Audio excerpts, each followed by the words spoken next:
بعد البداية الناجحة لمسلسل ذا لاست اوف اس كتير جدا من المشاهدين سألوا عن إمكانية وجود موسم تاني وتالت من المسلسل، ولا الموسم الأول هو هيكون الأخير. فخلينا دلوقتي نعرف مع بعض الأخبار الجديدة بخصوص المواسم الجديدة اللي هتيجي من المسلسل. بس قبل ما نبدأ ما تنساش تعمل لايك للفيديو.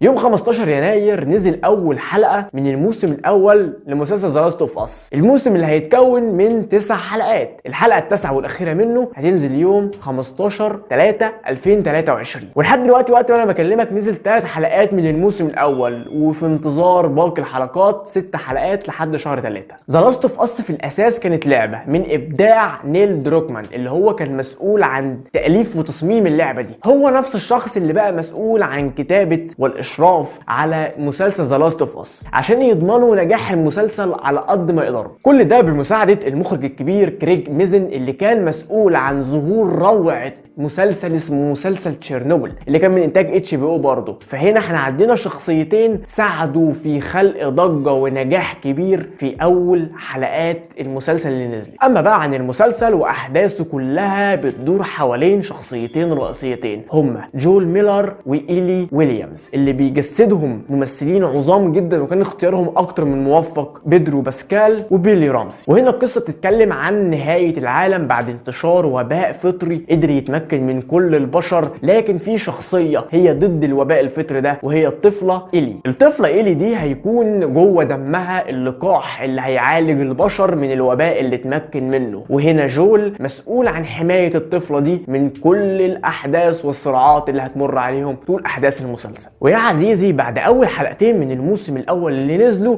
نتفاجئ على طول يوم 27 يناير ان شبكه HBO على جميع صفحاتها على السوشيال ميديا تنشر ان هي اعلنت عن تجديد مسلسل ذا لاست اوف اس لموسم تاني. والصراحه ده ما كانش مفاجاه، ده كان متوقع، لان كل عناصر النجاح كانت متجمعه في المسلسل اللي تسمح ان هم يجددوا موسم ثالث وموسم رابع كمان. فسواء انت بقى زي حالاتي ما لعبتش اللعبه او لعبت اللعبه، فعايز اعرفك ان احداث الجزء الاول من اللعبه هيتم تغطيتها بالكامل في الموسم الاول ال9 حلقات بتوع ذا لاست اوف اس. الجزء الثاني التكميلي من اللعبه اللي نزل سنه 2020 هيتم تغطيه احداثه خلال موسم ثاني وثالث ورابع. الجزء الثاني التكميلي بتاع اللعبه اللي نزل في 2020 دي كل الاحداث اللي فيه بتكون بعد 5 سنين من الموسم الاول، وده يخلينا نتوقع طبعا ظهور شخصيات مؤثره في العمل زي ايبي وتومي اللي هينضموا لشخصياتنا الرئيسيه جول وايلي. طيب يا سيدي دلوقتي احنا عرفنا ان HBO اعلنت عن الموسم تاني، عايزين نعرف ميعاده هيكون امتى. بس قبل ما اقول لك الميعاد عايز اعرفك، وقلت لك من شويه في الفيديو